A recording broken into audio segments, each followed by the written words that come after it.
दिन दहाड़े हत्या के प्रयास जैसी सनसनीखेज वारदात कारित करने की हिमाकत हो या सरेआम शहर के बाजारों में गुंडागर्दी का खौफनाक नजारा, दहशत से लबरेज ये संगीन अपराध नीमच शहर की शांतिप्रिय फिजा में जहर घोलने और भय का वातावरण निर्मित करने के लिए काफी है।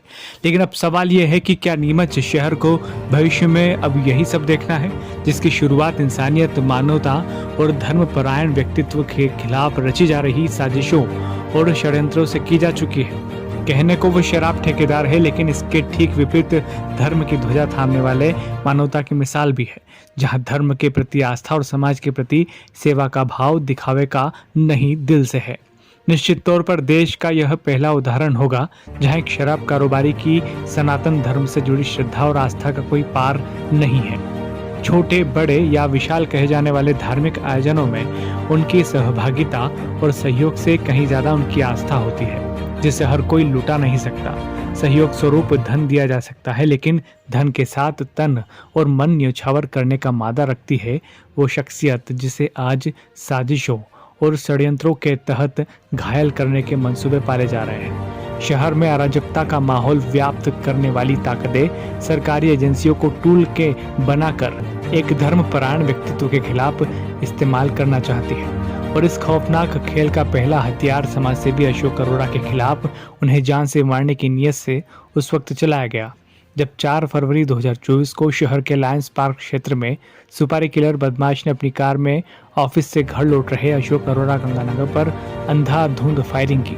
लेकिन नापाक इरादों से रची गई यह खौफनाक साजिश नाकाम रही और प्राण घातक हमले में समाजसेवी अशोक अरोड़ा को मौत छू कर निकल गई। जहां घात लगाने वालों के मंसूबे तो नाकाम हुए, लेकिन रंजिश की तिलमिलाहट शायद अब भी खत्म नहीं हुई है। नतीजा अब एक बार फिर वक्त को दोहराने की साजिशों पर काम किया जा रहा है और कुछ बदला है तो वो है इस खौफनाक कहानी को अंजाम देने का तरीका, जो धनराज लाला चौधरी की कथित शिकायतों के रूप में सामने आ रहा है। लाला चौधरी, जिसके मुंह पर पीड़ित महिला के एक बयान ने तमाचा जड़ दिया।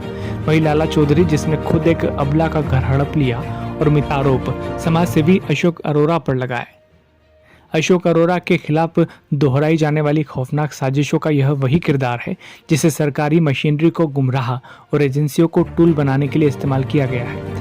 वैसे ये साजिशें और षड्यंत्र अकेले अशोक अरोड़ा के खिलाफ नहीं, बल्कि हर उस शख्स के खिलाफ है जो अशोक अरोड़ा के व्यक्तित्व को गहराइयों से जानता और समझता है। शहर में अमन, चैन और शांति की खैरियत चाहता है और इसके विपरीत जो मंसूबे पनप रहे हैं वो शहर की सुरक्षा में सेंध मारकर मानवता को रौंदना चाहते हैं।